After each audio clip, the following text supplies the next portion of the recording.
Parents మెచ్చిన university సంకల్ Chand Patel university, Gujarat.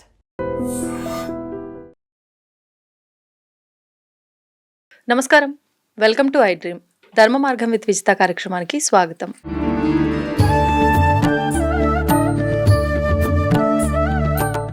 నమస్తే మా. శ్రీ గురుభ్యో నమః, శ్రీ మాత్రే నమః. నమస్తే అమ్మా. ఒకప్పటి కాలంలో తల్లి కానీ తండ్రి కానీ అసలు ఎవరు చనిపోయినా మగవారు మాత్రమే ఈ సంస్కారాలన్నీ చేసే విధానం చూసేవారం. కానీ ఇప్పుడు ప్రస్తుత రోజుల్లో వారికి మగ సంతానం గనక లేకపోయి ఆడ సంతానమే ఉంటే ఆడపిల్లలతోటే చేసేస్తున్నారు. ఒకప్పుడు అలా కాదు, ఆడపిల్లలే ఉంటే వాళ్ళకి సంబంధించిన వాళ్ళు ఎవరితోటో ఒకరితోటి మగవారితోటే కార్యక్రమాలు జరిపించేవారు. కానీ ఇప్పుడు వీళ్ళ కోరిక, నా కూతురైనా కొడుకైనా వాళ్ళే చెయ్యాలి అని చెప్పడమే కావచ్చు, లేదు అంటే ఇంకా ఎందుకు బయట వాళ్ళతో చేయించడము, కడుపున పుట్టిన వాళ్ళతోటే చేయిస్తే వాళ్ళ ఆత్మ శాంతిస్తుంది అని ఉన్న వాళ్ళు అనటం వల్ల కావచ్చు, మొత్తానికి ఆడవాళ్ళు చేసే విధానం చూస్తున్నాం. అసలు ఆడవారు శ్మశానానికే వెళ్ళకూడదు అనే విధానాలు కూడా విన్నాం. అలాంటప్పుడు వెళ్ళటము ఒకటి, వెళ్ళి కార్యక్రమాలు చేయటం రెండవది. అది పెళ్ళైన వారైనా సరే, పెళ్లి కాని వారైనా సరే. అసలు చెయ్యొచ్చు అంటారా? దీనివల్ల ఏమైనా దోషం అంటారా? ఇది సమాన హక్కులకి సంబంధించింది కూడా అవుతుంది ఈ ప్రశ్న. ఆడవాళ్ళు మగవాళ్ళు సమాన హక్కులు అని మీరన్నట్టుగా మగవాళ్ళు ఎవరు లేరు, కుమార్తెలు మాత్రమే ఉన్నారు. ఆ కుమార్తెలకు కూడా మ్యారేజ్ అవ్వలేదు, వివాహం అవ్వలేదు వాళ్ళకి. పోనీ వాళ్ళ ఇంట్లో ఎవరు కూడా ఈ కార్యక్రమాలు చేయడానికి ముందుకు రాలేదు. అలాంటప్పుడు చేయొచ్చు, పరిస్థితులను బట్టి. ఇప్పుడు కుమార్తెలకు వివాహం అయింది, అల్లుడు చేయొచ్చు. అల్లుడు కూడా సగం కొడుకుతో సమానం కాబట్టి కుమార్తెకు లేని అంత అర్హత అల్లుడుకు ఉంటుంది. ఓకే. ఒకసారి ఒక అమ్మాయిని వాళ్ళ ఇంటికి ఇచ్చేసిన తర్వాత వీళ్ళకి అల్లుడు పైన ఎక్కువ హక్కు ఉంటుంది కూతురు పైన కంటే. అల్లుడు వీళ్ళ వాళ్ళు అవుతారు చెప్పాలంటే. అందుకు అల్లుడు కొడుకుతో సమానం కాబట్టి అల్లుడు చేయొచ్చు. ఇప్పుడు ఈ అమ్మాయికి మ్యారేజ్ కాలేదు, కుటుంబంలో ఎవరూ ముందుకు రాలేదు, అలా వారసత్వంగా కుమార వారసత్వంగా ఎవరూ లేకపోయిండొచ్చు, ఇంకా బామర్దులు చేయొచ్చు. ఓకే. చేయాలి అనుకుంటే ఇంకా మాకు ఎవరు లేదు, ఎవరు రాలేరు అని అంటే కుమార్తెలు చేస్తారు.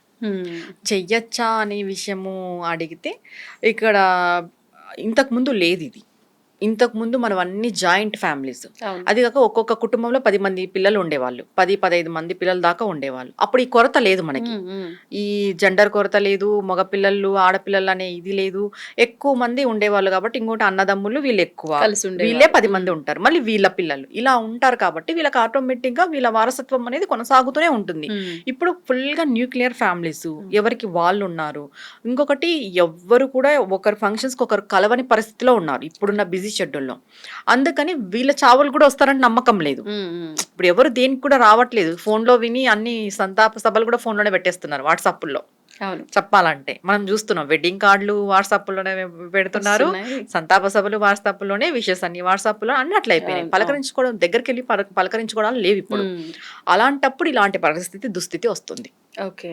చెప్పాలంటే ఇప్పుడు ఇంకా ఈ అమ్మాయిలు ఎలా ఫీల్ అవుతారంటే, నా తల్లి నా తండ్రే కదా, నా రక్త సంబంధమే కదా, అందుకు అని చెప్పేసి ఈ తలకొరివి పెట్టడము అనేది జరుగుతుంది. అసలు ఈ తలకొరివి ఎందుకు వచ్చింది, తలకొరివి అనే ఎందుకు వచ్చింది అనేది మనం చూసుకుంటే, ఇప్పుడు మనం చెప్తాం ఈ శరీరంలో ఆత్మ అనేది ఉంటుంది. ఈ ఆత్మ అనేది మనకి కొన్ని విధాలుగా బయటికి వెళ్ళిపోతుంది. అంటే చెవుల ద్వారా వెళ్ళొచ్చు, కళ్ళ ద్వారా వెళ్ళొచ్చు, ముక్కు ద్వారా వెళ్ళొచ్చు, నోటి ద్వారా వెళ్ళొచ్చు, రంధ్రాల ద్వారా ఏదో ఒక ద్వారం ద్వారా వెళ్ళిపోతుంది ఆత్మ. కానీ తల కొరివి అని ఎందుకు వచ్చింది మనకి? తలకే ఫస్ట్ కొరివి పెడతారు, అది అట్లనే అంతా అంటుకొని వెళ్ళిపోతుంది. మన శరీరంలో ఉన్న జీవాత్మ తల ద్వారా వెళ్తే కపాలం పగిలిపోతుంది, బ్రహ్మ కపాలం పగలాలి అంటారు. బ్రహ్మ కపాలం పగిలినప్పుడు మోక్షాన్ని చేరుకుంటుంది. ఒక్క తల ద్వారా ఒక్కటే జీవాత్మ వెళ్తేనే మోక్షం లభిస్తుంది. ఇంకా ఈ నవరంధ్రాల ద్వారా ఎట్లా వెళ్ళినా కూడా, ప్రాణము జీవాత్మ బయటికి వెళ్ళినా కూడా మోక్షం లభించదు. కానీ అందరి భావన ఏంటి? తల ద్వారా వెళ్ళాలి అని ఒక భావన. అంటే మామూలుగా తల కొరివి పెట్టే టైంలో కంపల్సరీ ఇది అనుకోవాలని మాకు ఈ విద్యాపరంగా చెప్తారు. ఏమని? ఈయన ఆత్మ ఏ విధంగా వెళ్ళిందో ఎవరికీ తెలీదు. కానీ తల ద్వారా వెళ్ళి ఉంటే చాలా మంచిది. లేదు అంటే వచ్చే జన్మలో అయినా కూడా బ్రహ్మ కపాలం పగిలి వీళ్ళ జీవాత్మ వెళ్ళి మోక్షాన్ని చేరుకోవాలని చెప్పి తల కొరివి పెట్టాలి. ఓహో. తల కొరివి అనేది ఇప్పుడు కాళ్ళ కొరివి, చేతుల కొరివి అని కూడా అనొచ్చు చెప్పాలంటే. ఆ తల కొరివికి ఎందుకు ఆ మాట, ఆ వర్డ్ కూడా వచ్చింది అంటే దీని పర్పస్ ఒక బ్రహ్మ కపాలం పగిలి జీవాత్మ ఈ తలలో నుండి సహస్రారంలో నుండి పైకి వెళ్ళాలన్నమాట, బయటికి రావాలి. అందుకే ఈ సాధనలు చేసి కూడా ఈ బ్రహ్మ కపాలం పగిలిపోయినప్పుడు అంటే ఏం చెప్తారు, శివుడు తొక్కి పెట్టేస్తాడంట బ్రహ్మ కపాలాన్ని. చెప్పాలంటే చనిపోయినప్పుడు కూడా మన బ్రహ్మ కపాలం రంధ్రం ఓపెన్ అయ్యి అక్కడి నుండి జీవాత్మ బయటికి వచ్చినప్పుడే మోక్షం లభిస్తుంది. ఎంతోనా మోక్షానికే కదా ప్రాకులాడేది. ఇంకొకటి కొంతమంది ఈ కుండ పగలగొట్టడాలు ఇవన్నీ కూడా మనం చూస్తున్నాం. ఈ కుండ పగలగొట్టడాలు దేనికి అని అంటే ఒక్కొక్క రంధ్రం వేస్తారు ఒక్కొక్కటి. అంటే కుండ అంతా జీవాత్మ, ఆత్మ. కుండాని మనం ఆత్మలాగా భావిస్తాం. ఒక్కొక్క రంధ్రం వేసినప్పుడు వెళ్ళిపోతుంది ఆత్మ అని అర్థం దానికి. అంటే శరీరం నుండి పూర్తి కుండ అనేది శరీరము, లోపల నీళ్ళు అనేది ఆత్మ, ఆత్మకి సంకేతం. ఒక్కొక్క రంధ్రం వేసినప్పుడు ఆ ఆత్మ అనేది వెళ్ళిపోతుంది అని సంకేతంగా, అంటే ఈ శరీరం నుండి ఈ ఆత్మ వెళ్ళిపోబడింది అని చెప్పడానికి ఆ కుండలకి రంధ్రాలు వేయడం అనేది జరుగుతుంది. చెప్పాలంటే మామూలుగా మీరు కాల్చినా తల కొరివి పెట్టినా తలకే పెడతారు, మామూలుగా పూడ్చినా కూడా ఫస్ట్ తల దగ్గరే మన్ను వేయడం అనేది జరుగుతుంది. ఎందుకంటే ఆ జీవాత్మ బ్రహ్మ కపాలం నుండి బయటికి వచ్చి మోక్షాన్ని పొందాలని చెప్పేసి. ఇంకా మీరన్నట్టుగా కుమార్తెలు పెట్టచ్చా అని అంటే ఏ వారసులు లేని వాళ్ళు అటువంటి పరిస్థితి వచ్చింటే తప్పదు. ఇంకా మనం కూడా ఏం చేయలేని పరిస్థితి అది. ఎందుకంటే ఇప్పుడున్న జనరేషన్లో రిలేషన్స్ తక్కువ కాబట్టి, బాండింగ్స్ తక్కువ కాబట్టి అలాంటి పరిస్థితి ఏర్పడితే ఆ అమ్మాయిలు పెట్టచ్చు.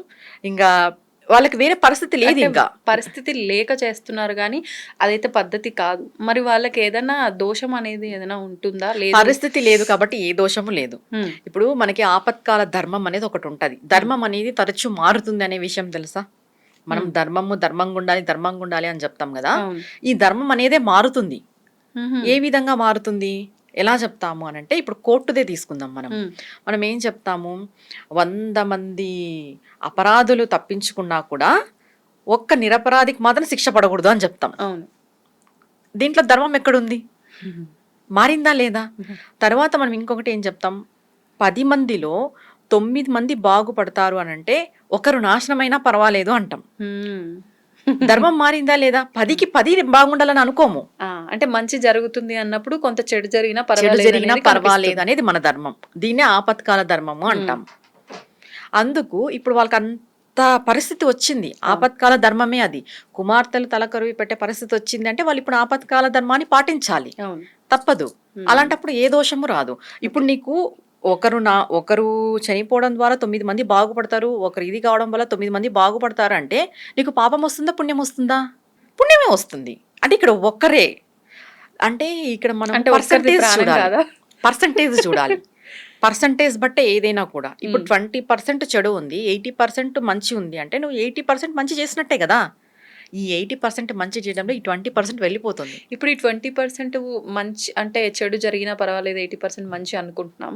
కానీ ఈ జరుగుతున్న చెడు మంచి వారికి జరిగి ఉంటే వారు మంచివారే, కానీ అవతల ఇంకా ఇక్కడ ఒక్కరే, అక్కడ 9గురికి మంచి జరుగుతుంది, ఈ మంచి వారిని ఇబ్బంది పెడితే అనుకున్న పరిస్థితిలో కూడా ధర్మం ఇలానే ఆపత్కాల ధర్మమే. ఇప్పుడు 10 మంది మంచి వాళ్ళే చూసుకుందాం. మంచి ప్రశ్న ఇస్తున్నాం. 10 మంది మంచి వాళ్ళే, కానీ ఈ 10 మందిలో ఒక మంచి వాడికి కొంచెం చెడు జరగడం ద్వారా, ఆపద ఉండడం ద్వారా, కలిగించడం ద్వారా ఈ 9 మందికి ఇంకా మంచి జరుగుతుంది అంటే తప్పులేదు. పాపం బలయ్యాడు అక్కడ. బలి కాదు, ఆయన రాత రాసుకుని వచ్చింటాడు. బలి అని మనం ఎందుకు అనుకుంటాం? త్యాగం అని అనుకోవచ్చు కదా. అది ఆయనంతటా ఆయన ఒప్పుకునే పరిస్థితి. ఇప్పుడు చూడు, కుమార్తెలు ఎవరు తలకొరివి పెట్టాలనుకోరు. ఒప్పుకునే పరిస్థితి వచ్చినప్పుడు, పెట్టే పరిస్థితి వచ్చినప్పుడు ఒప్పుకునే కదా పెట్టేది. ఇంకా త్యాగమా కాదా? త్యాగం చేసినట్టే. ఆపత్కాల ధర్మానికి ఎటువంటి శాపాలు రావు, ఎటువంటి దోషాలు రావు. ధన్యవాదాలు అమ్మా. నమస్తే అమ్మా. And for more videos, Please subscribe to iDream channel. Subscribe to iDream Media. Please subscribe to iDream. Please subscribe to iDream. Please subscribe iDream. And please subscribe to iDream. For more videos, subscribe to iDream. please like, share and subscribe to the channel. Congratulations, iDream. Subscribe to iDream. Subscribe to iDream. So subscribe to iDream Media. iDream की iDream team अंदर की huge congratulations. Please subscribe iDream Media. Please subscribe to iDream. Subscribe iDream. Please subscribe to iDream.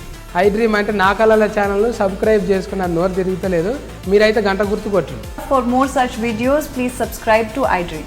Subscribe to iDream. Please subscribe to iDream. Please subscribe iDream Media. Please do subscribe to iDream. Please subscribe to iDream Media. For best entertainment and information, please subscribe iDream. And don't forget to subscribe to iDream.